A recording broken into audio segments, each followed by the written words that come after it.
Président, bonjour. Bonjour. Président, comme nous le faisons régulièrement, nous allons faire ensemble un tour d'horizon de l'actualité du Chamois Niortais Football Club. Alors, l'actualité des Chamois, eh bien, depuis ces 2 victoires consécutives de notre équipe professionnelle, c'est un club tout entier qui respire mieux aujourd'hui. Oui, bien sûr, oui, c'était important. Donc, on respire parce qu'il y a les points. Donc, mathématiquement, ça nous permet de nous retrouver dans une situation qui est plus conforme à ce que l'on souhaitait. Et puis, surtout, c'est que le contenu est intéressant, aussi bien dans le collectif que dans l'individuel. Et puis, il y a, comme on le sentait, comme moi j'avais remarqué, et le staff, nos garçons ont pris conscience à la reprise de cette nouvelle année qu'il fallait faire plus, qu'il fallait faire mieux, qu'il fallait être beaucoup plus concentré sur ces matchs parce qu'il nous manquait cette petite chose sur ces dernières sorties de fin d'année. Et je pense qu'actuellement, l'équipe est dans le vrai. Donc voilà, c'est vrai que... Et puis évidemment, ça donne beaucoup de bonheur à tous nos supporters qui nous accompagnent. Est-ce que cette victoire à Valenciennes dans un match importantissime a fait l'effet, d'après vous, d'une sorte de déclic psychologique ? C'est-à-dire que les garçons savaient que c'était une rencontre extrêmement importante du fait de notre classement, une fois de plus, et que Valenciennes était une équipe qui avait du mal actuellement, puisqu'elle était dans une série, je dirais, de défaites. Donc il fallait impérativement qu'on fasse le match. Ils l'ont fait d'une très belle manière. La première mi-temps était vraiment de haute qualité. Et je pense que ce match-là était un match référence dans l'état d'esprit. Et ils ont enchaîné derrière sur cette belle victoire contre 3 vendredi qui confirme que notre équipe va bien actuellement et qu'elle a un potentiel tel que l'on pensait et qui va nous permettre, je pense, très vite, je l'espère même, de prendre les points nécessaires pour assurer l'objectif premier, le maintien. Cette victoire face à 3, Joël, face au leader incontesté du championnat, elle a fait du bien aussi parce qu'on n'avait pas gagné à domicile depuis 5 mois. Ah oui, je pense qu'elle a fait du bien aux joueurs, elle a fait du bien au staff, elle a fait du bien aux dirigeants. Je crois qu'elle a fait aussi beaucoup de bien à tous les spectateurs et tous les Niortais parce qu'on commençait à entendre sérieusement que cette équipe manquait d'allant, manquait de détermination, que son fond de jeu était pas suffisant et qu'il y avait l'inquiétude qui montait effectivement. Et puis on ne peut pas prétendre, je dirais, un objectif serein quand on ne gagne pas la maison. Il y a un moment, il faut le faire. Donc c'est vrai que la sérénité revient aussi à travers cette victoire. Il faut, une fois de plus, Troyes est une belle équipe. Je pense que Troyes fait partie des équipes qui vont retrouver la Ligue 1. Je crois sincèrement que l'entame de cette rencontre a été tout simplement superbe de la part de nos joueurs. Tant dans la qualité de jeu que dans la détermination. Et je crois qu'effectivement, notre 12e homme a pris énormément de plaisir. Et je crois que c'est une belle communion à l'issue de cette rencontre pour et les joueurs et tout le public qui attendait depuis un bon moment ces 3 points à la maison. Il y a quelques semaines, Joël, il y a quelques semaines encore, le club flirtait dangereusement avec la zone de relégation. Sincèrement, est-ce que vous avez été inquiet à ce moment-là ? Très sincèrement, oui, parce que pas inquiet une fois de plus de ne pas pouvoir sortir de cette zone, mais c'est un championnat, comme je le dis depuis la première journée, qui est extrêmement serré. D'ailleurs, il suffit de le voir mathématiquement. Bon, il y a effectivement 2 équipes qui sont décrochées, qui auront certainement beaucoup de mal, encore que il suffit d'une très belle série de la part d'une de ces équipes pour qu'elles retrouvent les équipes qui sont juste au-dessus. Mais autrement, ça se joue, nous sommes à 5 ou 6 points, 5 points du premier relégable et je dirais à autant de points de la 8-10e place, ce qui est notre objectif aujourd'hui, puisque nous avons laissé quand même beaucoup de points à la maison sur ces 4 derniers mois, donc il faut revoir notre objectif qui était quand même initialement plutôt de jouer le premier tiers. Bon, maintenant il faut revoir un petit peu. Oui, inquiet, mais en même temps je savais que cette équipe-là avait le potentiel. Mon inquiétude était surtout dans le domaine de la finition, puisque c'est ce qui nous a manqué dans ce premier tiers de championnat. Si nous avions marqué un tiers des occasions dans cette première partie de championnat, nous aurions les 6-8 points qui nous permettraient d'être sereins aujourd'hui. On le sait, l'équipe dirigeante avait opté pour l'arrivée d'un nouvel entraîneur l'été dernier. Est-ce que vous vous attendiez à une saison de transition aussi compliquée après la belle saison dernière ? Je pense qu'on ne peut pas forcément tirer des plans comme ça, mais oui, c'est toujours délicat parce que là, on gère l'humain, c'est l'humain. Donc, on ne peut pas, on n'a aucune vision de la réaction, de l'intégration de l'entraîneur, qui a été très bonne, mais aussi du comportement des joueurs, Pascal Gatien était au club depuis des années. Il avait dans son staff des gens qui travaillaient depuis longtemps avec lui, des joueurs qui sont passés au centre de formation où lui-même a été directeur. Donc, tout ça fait que obligatoirement, c'est délicat, c'est difficile, c'est l'humain. Après, je crois que c'est un début de saison, comme tous les débuts de saison. Il faut bien enchaîner. On a eu un petit peu de mal. Je pense que l'équipe avait besoin d'un temps d'adaptation. Les joueurs avaient certainement ce besoin-là. Maintenant, non, voilà, ça fait partie de tous les clubs vivent ça à un moment ou à un autre. Hein, c'est comme ça. C'est la règle du jeu. En début de saison, vous aviez fixé un objectif, à savoir une place dans les 10 premiers à la fin du championnat. Est-ce qu'au jour d'aujourd'hui, cet objectif vous semble toujours atteignable ? Ah oui, c'est le challenge. De toute façon, c'est ce que les joueurs se sont dit. Ils veulent absolument aller. Alors moi, j'étais même un petit peu, rappelez-vous, on parlait d'une place dans le premier tiers de championnat. Hein, c'est-à-dire la 6-7e, pourquoi pas. Donc, effectivement, aujourd'hui, il faut parler dans les 10 premières et oui, il n'est pas impossible que l'on puisse, si on fait ce qu'il faut, si on continue à enchaîner comme ça, si on reste dans cette volonté, cette détermination d'aller chercher les points que l'on a perdus, on peut finir entre la 8e et la 10e place. C'est effectivement l'ambition du club aujourd'hui qui a été légèrement revue à la baisse, c'est vrai.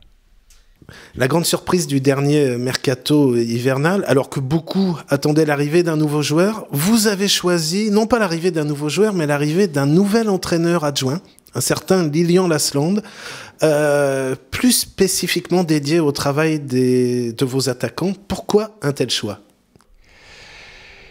Eh bien, je pense que, très sincèrement, Karim m'a parlé de ce garçon, et donc...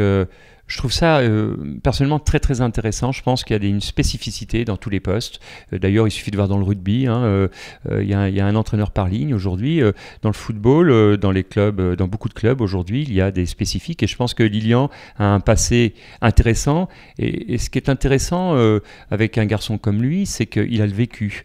Et on joue dans une surface où le ballon va très très vite, où les garçons, nos attaquants, ont très peu de temps de décision, et il permet à travers son vécu et je dirais à un échange de donner ces informations et son vécu, et je crois que ça a effectivement apporté à nos attaquants une réflexion. Il est évident qu'il faut quand même les mettre au fond, qu'il y aura toujours, mais ça fait partie des choses que l'on pensait depuis longtemps. Moi je pense que le spécifique c'est important offensivement, mais ça peut être aussi important dans d'autres secteurs de jeu. Après c'est en fonction de ce que l'on souhaite, mais oui, moi j'étais plutôt partant, et hormis que le garçon en plus est un garçon extrêmement agréable, intéressant, attachant à travers sa vision humaine, je pense que c'est une bonne expérience, et je crois que les joueurs sont vraiment très très heureux de pouvoir partager des moments de spécifique avec Lilian.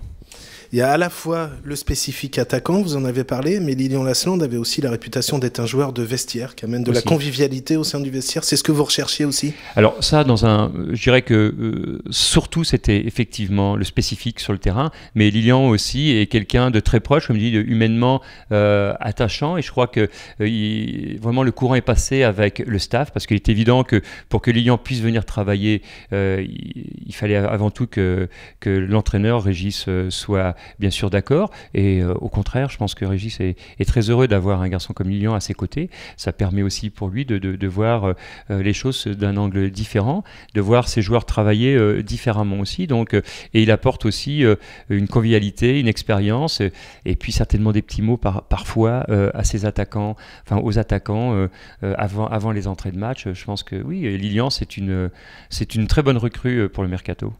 On le sait, un certain nombre de joueurs de notre effectif professionnel seront en fin de contrat à l'issue de cette saison. Est-ce que les négociations avec certains d'entre eux ont déjà démarré, ou est-ce que c'est toujours pour le moment un petit peu prématuré ? Non, non, il y a déjà au niveau des négociations, il y a des choses qui se font. En fait, c'est vrai qu'il est toujours plus facile quand on a assuré la saison, ce qui n'est pas encore le cas aujourd'hui. Donc, il y a des échanges. Karim a rencontré certains agents de nos joueurs et des joueurs.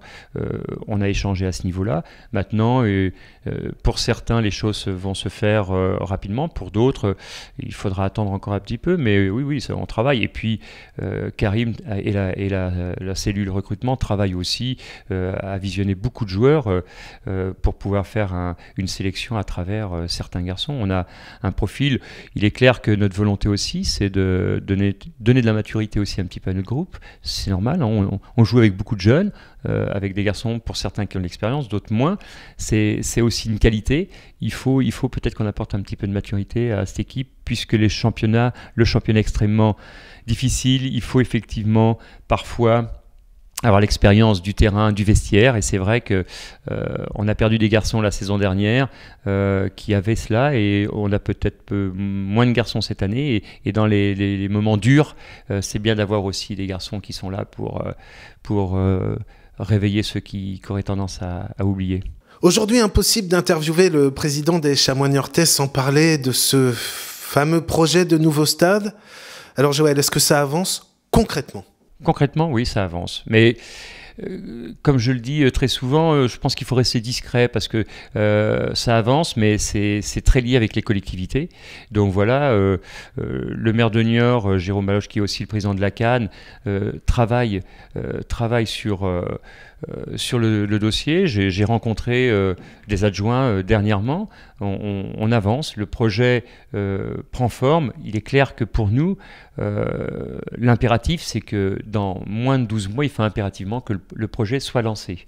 Voilà, c'est impératif. On sait très bien aujourd'hui que les instances du football, dans 2 ans, n'accepteront plus d'avoir un club professionnel qui n'aura pas l'équipement nécessaire et minimum, et nous sommes, nous, bien sûr, en deçà de l'équipement. Donc la licence club qui sera mise au point ne permettra plus pour Niort de toucher cette licence, et donc on quittera le milieu professionnel. Donc il est impératif aujourd'hui de se dire les choses, et je crois qu'il y a une vraie volonté des élus d'aller dans ce sens-là. Maintenant, il faut bien sûr voir l'aspect financier. On est dans une période économiquement difficile, il ne faut pas l'oublier. À côté de cela, je pense que le club des Chamois niortais est une belle image de communication, de sport, de spectacle, de formation, d'éducation. Et je pense que les élus sont conscients de ce que fait l'entreprise Chamois et vont tout faire pour que ce stade voie le jour dans les prochaines saisons. Joël, la vitrine des Chamois, c'est bien évidemment l'équipe professionnelle, mais il n'y a pas que l'équipe professionnelle. Beaucoup de gens travaillent dans les coulisses, avec les autres équipes, le foot fauteuil, les féminines. Une des grosses satisfactions cette saison, c'est le parcours de notre équipe réserve en DH, qui a de grandes chances de remonter enfin en CFA2. C'est quelque chose d'important aussi. Important, indispensable. C'est vrai que ça fait 3 ans carrément quand l'équipe est remontée, notre équipe première est remontée en Ligue 2, on souhaitait l'année suivante que notre DH retrouve la CFA2 parce que l'écart est trop important et la qualité de jeu pour nos jeunes est aussi bien plus intéressante en CFA2 qu'en DH. On est attendu partout.